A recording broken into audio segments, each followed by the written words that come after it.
উর্দু ভাষায় কথা বলতে জানি, কিন্তু সবসবা বিন জুবাইর এমন একজন মানুষ, এক ভাষা নয়, দুই ভাষা নয়, পৃথিবীর জমিনে মোট 10টি ভাষায় কথা বলতে পারত। এমন একজন মানুষ মক্কার কাফেরের সাথে যোগ দিয়ে চুক্তি করলো। কি চুক্তি? মক্কার মধ্যে যত অর্থ সম্পদ চাইবে তত অর্থ সম্পদ জুবাইরকে দান করা হবে। কি কাজ কি করা লাগবে?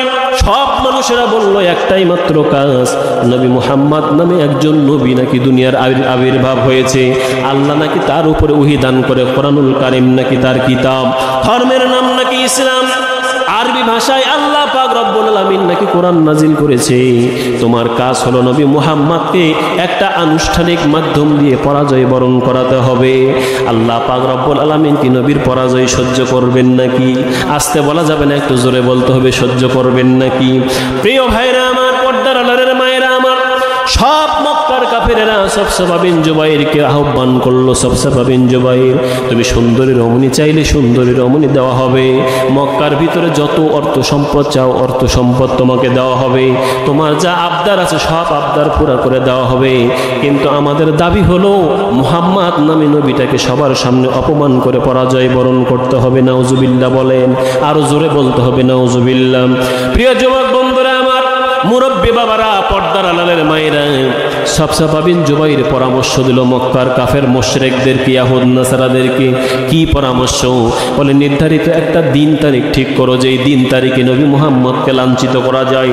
সব মানুষেরা, বড় বড় লিডারেরা, আবু জেহেল, উতবা, সাইবা, মুগিরা, সবাই তাহলে পরামর্শ নেওয়ার পরে সবাই বলল ঠিক আছে, তাহলে আমরা এই কথাটা মুহাম্মদকে আমরা জানিয়ে দিব। আমরা যেই দিন তারিখ ঠিক করব, ওই দিন মুহাম্মদ সাল্লাল্লাহু আলাইহি ওয়াসাল্লামকে আমরা ইনভাইট করব, দাওয়াত দিব। মুহাম্মদ সাল্লাল্লাহু আলাইহি ওয়াসাল্লামের কাছে এই প্রস্তাব পাঠানো হলো। নবী মুহাম্মদ সাল্লাল্লাহু আলাইহি ওয়াসাল্লাম প্রমাণ করবে তিনি সত্য নবী, আর এই কালামুল্লাহ শরীফ আল্লাহ ওহীর মাধ্যম দিয়ে নবী মুহাম্মদকে দান করেছে। জোরে বলা যাবে কি আল্লাহু আকবার? আস্তে বলা যাবে না, আরো জোরে বলেন আল্লাহু আকবার। যুবক বন্ধুরা আমার, মুরব্বী বাবারা, আর সবসবা বিন জুবাইরের সাথে চুক্তি করলো, তোমার কাজ হলো নবী মুহাম্মদুর রাসূলুল্লাহকে পরাজয় বরণ করাতে হবে। কথা যা কাজ তা। দিন তারিখ নির্ধারণ করা হলো, মঞ্চ তৈরি করা হলো, স্টেজ তৈরি করা হলো, কিন্তু দুঃখের বিষয়, আফসোসের বিষয়, যার সাথে মোকাবেলা করবে তার নাম হলো নবী মুহাম্মদ, তার বিপক্ষে যিনি লড়বে তার নাম হলো সবসবা বিন জুবাইর। নবী আমার শুধু কোরআনের ভাষায় কথা বলতে জানে, আর সবসবা বিন জুবাইর কয় ভাষায় কথা বলতে জানে? জোরে বলেন। 10 ভাষায় কথা বলতে জানে। স্টেজের উপরে 2টা চেয়ার থাকার কথা, একটা চেয়ারে নবী মুহাম্মদ সাল্লাল্লাহু আলাইহি ওয়াসাল্লাম বসবেন, আর মুহাম্মদুর রাসূলুল্লাহর সাথে ডিবেট যে করবেন তার জন্য একটা চেয়ার থাকা আবশ্যক। কিন্তু মঞ্চ তৈরি করলো, মঞ্চের ভিতরে একটা মাত্র চেয়ার রাখা হলো। কেন একটা চেয়ার রাখা হলো? এই চেয়ারের ভিতরে সবসবা বিন জুবাইর বসে থাকবে, আর মুহাম্মদকে অপমান করার জন্য স্টেজের উপরে দাঁড় করিয়ে রাখবে। রব্বুল আলামিন বললেন, মক্কার কাফেরেরা, তোমরা যতই চক্রান্ত করো, আমার চক্রান্তের কাছে তোমাদের চক্রান্ত কিছুই নয়। তোমাদের মক্কর আমি আল্লাহ পাক রব্বুল আলামিনের কাছে কিছুই নই। আমি রব্বুল আলামিন চাইলে নিমিষেই তোমাদের সব মক্কর ধ্বংস করে নবী মুহাম্মদের গলায় বিজয়ের মালা পরিয়ে দিতে পারি। আল্লাহু আকবার। প্রিয় ভাইরা আমার, কথা যা কাজতাম, এইরকম স্টেজ সাজানো হলো, নির্ধারিত দিনে মঞ্চ তৈরি করা হলো। এবার সবসবা বিন জুবাইর স্টেজের উপরে বসা, চেয়ারের মধ্যে বসা, হাজার হাজার লক্ষ লক্ষ জনতারা দেখার জন্য উপস্থিত হয়ে গেছে। নবী মুহাম্মদুর রাসূলুল্লাহকে ইনভাইট করেছে, নবী আসবে আসবে, সবাই অপেক্ষমান, কিন্তু মুহাম্মদ এত লেট করতেছে কেন, দেরি করতেছে কেন, কারণটা তো বোঝা যায় না। সব মানুষগুলো অপেক্ষমান, নবী মুহাম্মদ রাসূলুল্লাহ সাল্লাল্লাহু আলাইহি ওয়াসাল্লাম কখন আসবে, সব মানুষ অপেক্ষায় শুধু তাকিয়ে আছে। ওই চেয়ারের মধ্যে 10 ভাষায় কথা বলতে যেন সবসবা বিন জুবাইর বসা।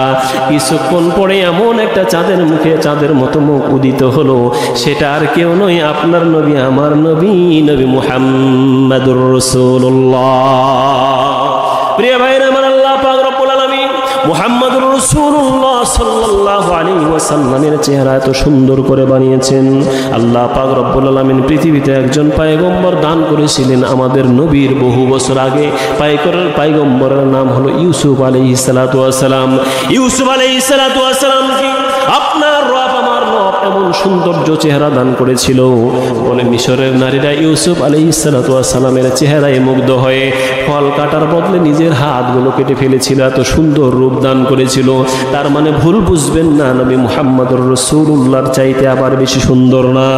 রাসূলুল্লাহ সাল্লাল্লাহু আলাইহি ওয়াসাল্লামের হাদিসে পাওয়া যায় ইউসুফ আলাইহিস সালাতু ওয়াস সালামের যুগের মেয়েরা ইউসুফকে দেখার পরে যারা হাত কেটে ফেলেছে, ওই সকল নারীরা যদি নবী মুহাম্মাদের সামনে বসে দেওয়া হতো, হাত কাটার বদলায় নবী মুহাম্মাদের চেহারা এত সৌন্দর্যতা, এত লাবণ্যতা, নবী মুহাম্মদ রাসূলুল্লাহ সাল্লাল্লাহু আলাইহি ওয়াসাল্লামের চেহারা এত সৌন্দর্যতা, ওই তদানীন্তন সময়ের মিশরের মেয়েরা হাত কাটার বদলায় নবী মুহাম্মাদের চেহারা দেখে নিজের কলিজায় ছুরি চালিয়ে দিত, তারা বুঝতে পারতো না।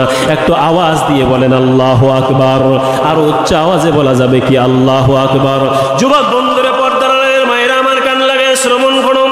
আম্মা আয়েশা রাদিয়াল্লাহু তাআলা আনহাকে জিজ্ঞাসা করা হলো, ও আম্মা জান, নবী মুহাম্মাদের চেহারা সম্পর্কে কিছু বর্ণনা দাও। আম্মা জান আয়েশা বললেন, মুহাম্মাদুর রাসূলুল্লাহর চেহারা সম্পর্কে কি বর্ণনা দেব? পূর্ণিমার চাঁদের দিকে আমি একবার তাকিয়েছি, আর একবার নবী মুহাম্মাদুর রাসূলুল্লাহর চেহারার দিকে তাকিয়েছি। আমি আবার চাঁদের দিকে তাকিয়েছি, আবার নবী মুহাম্মাদুর রাসূলুল্লাহর চেহারার দিকে আমি তাকিয়েছি। আমার মনে হয়েছে চাঁদের গায়ে দাগ বোঝা যায়, কিন্তু নবী মুহাম্মাদের গায়ে দাগ বোঝা যায় না। আল্লাহু আকবার বলেন। প্রিয় ভাইরা আমার, এমন একটা মানুষ উদিত হলো, লক্ষ লক্ষ জনতাগুলি সামনে বসা, সবাই অপেক্ষা করছে ডিবেটটা আমরা দেখতে চাই, কেমন ডিবেট হয়। সফসফা বিন জুবাইর বসা, বলেন তো নবী মুহাম্মদকে বিজয়ের মালা পরিয়ে দিবেন তিনি কে? প্রিয় ভাইরা আমার, যুবক বন্ধুরা, সফসফা বিন জুবাইর চেয়ারের মধ্যে বসা, আমার নবী মুহাম্মদুর রাসূলুল্লাহ সালাম বিনিময় করে এবার স্টেজের মধ্যে যখন পা দিয়েছে, বিসমিল্লাহির রহমানির রহিম বলে, সফসফা বিন জুবাইর শুধু হা করে নবী মুহাম্মদের চেহারার দিকে তাকিয়ে আছে। লক্ষ লক্ষ জনতা বলে নবীজির চাঁদ মোবারক চেহারার দিকে তাকিয়ে আছে। আল্লাহু আকবার বলে। লক্ষ লক্ষ জনতাগুলি নবীজির চেহারা চাঁদ মোবারকের দিকে তাকিয়ে আছে। সব মানুষগুলো অপেক্ষামান সফসফা বিন জুবাইর কি করে, কিন্তু সফসফা বিন জুবাইরের মুখের জবান বন্ধ করে দিয়েছেন কে? আরো জোরে বলতে হবে, বন্ধ করে দিয়েছেন কে? কোনো কথা বলে না, শুধু নবীজির দিকে তাকিয়ে আছে। রাহমাতাল লিল আলামিন যখন স্টেজের উপরে ওঠান, এবার সফসফা বিন জুবাইর নিজের অজান্তে, কোনো কথা না বলে নিজের অজান্তে চেয়ার থেকে দাঁড়িয়ে গেছে। আল্লাহু আকবার বলবেন না? আরো জোরে বলেন আল্লাহু আকবার। নবী মুহাম্মদ যখন স্টেজের উপরে উঠছে, এবার সফসফা বিন জুবাইর দাঁড়িয়ে গেছে।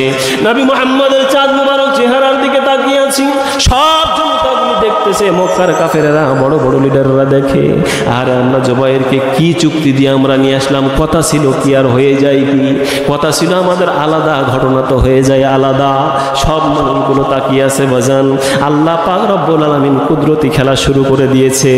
আমার রব্বুল আলামিন আমার নবীকে জিবরাইল আমিনের মাধ্যম দিয়ে জানায়া দেয়, নবী গো, আপনার কোনো চিন্তা করার কারণ নাই, আমি মদত করব তোমাকে। জিবরাইল আমিন তোমার সাথে, যখন যা প্রয়োজন হয় আমি নবী মুহাম্মদুর রাসূলুল্লাহ তোমাকে আমি সাহায্য করব। এই কথা কার? আরো জোরে বলেন। এবার সফসফা বিন জুবাইর শুধু নবীর চেহারার দিকে তাকিয়ে আছে। বন্ধু আমার, কি হয়ে গেল হঠাৎ করে? নবী মুহাম্মদুর রাসূলুল্লাহ সাল্লাল্লাহু আলাইহি ওয়াসাল্লামের হাত চিপে ধরলো। ধরার পরে কিছু না বলে মুখের জবান বন্ধ হয়ে আছে, এখনো কিছু বলি নেই। যেই চেয়ারে বসা ছিল সেই চেয়ার থেকে উঠে আপনার নবী, আমার নবী মুহাম্মদুর রাসূলুল্লাহর হাত ধরে বসিয়ে দিলেন। আল্লাহু আকবার।